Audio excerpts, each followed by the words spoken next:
यार जो भी लोग कंपटीशन एग्जाम की तैयारी कर रहे हैं ना, उनके लिए एक बात बोलना चाहूँगा कि don't miss even a single opportunity. आपके फील्ड से रिलेटेड जो भी एग्जाम्स है, आप सारे एग्जाम्स में अपियर होइए। कोई यदि बैंकिंग का एक्सपीरियंस है तो जो भी एग्ज़ाम बैंकिंग के पैटर्न पे, जैसे एसबीआई का हो गया, आईबीपीएस हो गया, आरआरबी हो गया, इंश्योरेंस के एग्जाम्स हो गए, आरबीआई के हो गए, तो जो भी आपके सेम पैटर्न पे एग्ज़ाम है आप सारे एग्ज़ाम में अपियर होइए, नो मैटर आपका ड्रीम क्या है। कुछ लोगों का क्या होता है ना कि जैसे अब किसी का ड्रीम है एसबीआई पीओ बनना, तो बाकी एग्जाम्स ही नहीं देते, बाकी एग्जाम्स पे फोकस ही नहीं करते हैं।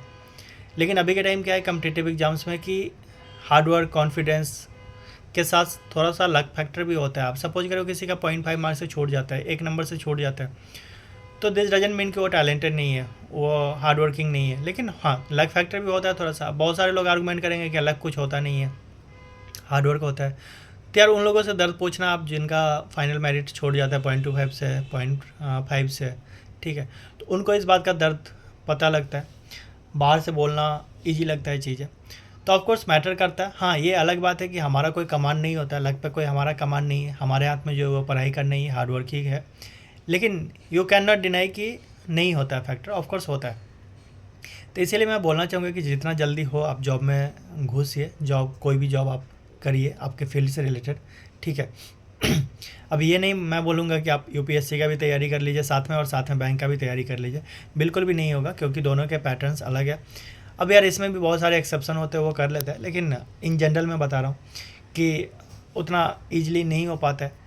दो अलग अलग एग्ज़ाम्स का आप एक साथ मत करिए, लेकिन आपके एग्ज़ाम पैटर्न पे जो एग्ज़ाम्स है ना, वो आप सारे एग्ज़ाम्स दीजिए, ठीक है।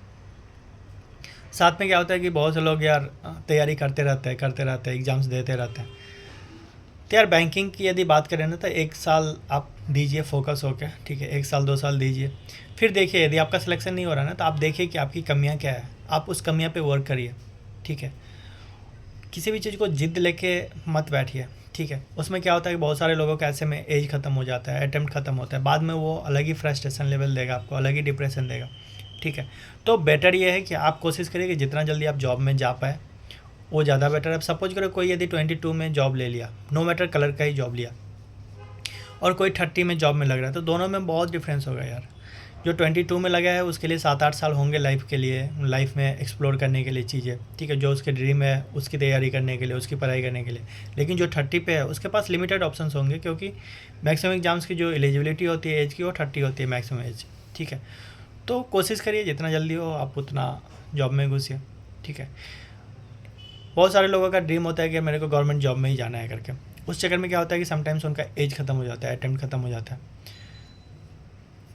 तो उनसे ये बोलना चाहूँगा कि यार आपके पास यदि प्राइवेट बैंक का भी अपॉर्चुनिटी आता है तो आप वो भी ज्वाइन कर सकते हैं, ठीक है।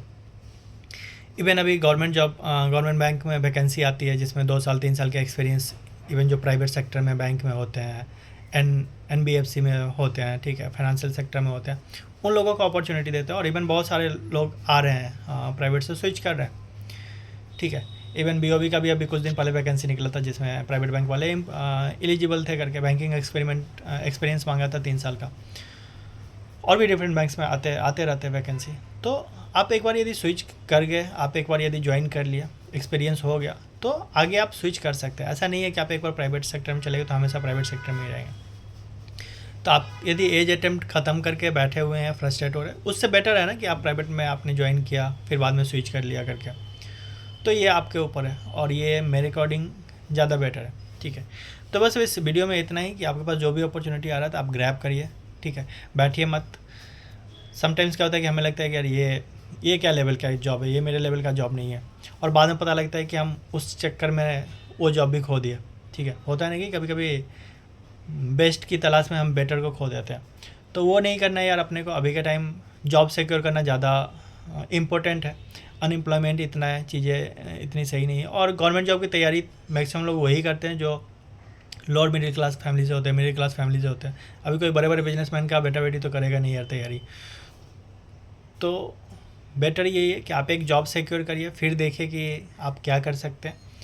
और यदि आप डिटरमिन्ड है तो कर सकते हैं, धीरे धीरे, थोड़ा सा टाइम लगता है ऑफकोर्स। आप जॉब के साथ 24 घंटे तो नहीं पढ़ सकते हैं ना यार, फुल्ली इनर्जेटिक होकर नहीं पढ़ सकते जितना आप फुल टाइम प्रिपरेशन करते हैं।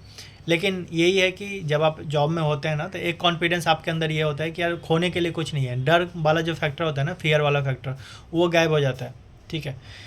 कि एक जॉब तो है ऑलरेडी सिक्योर है, ठीक है, होगा सिलेक्शन तो बहुत अच्छा, नहीं होगा तो क्या ही जाएगा, ठीक है, एक जॉब तो है ही ऑफकोर्स। तो ये वाला जो है ना, ये मैटर करता है, ठीक है। इवन मेरे साथ भी किया था, और जो भी लोग जॉब में हैं तो ऑफकोर्स ये वाला एक फियर फैक्टर खत्म हो जाता है कि यार सिलेक्शन नहीं होगा तो घर वाले क्या बोलेंगे, सोसाइटी वाले क्या बोलेंगे, और कितना अटैम्प्ट देंगे, कब तक एग्ज़ाम देंगे।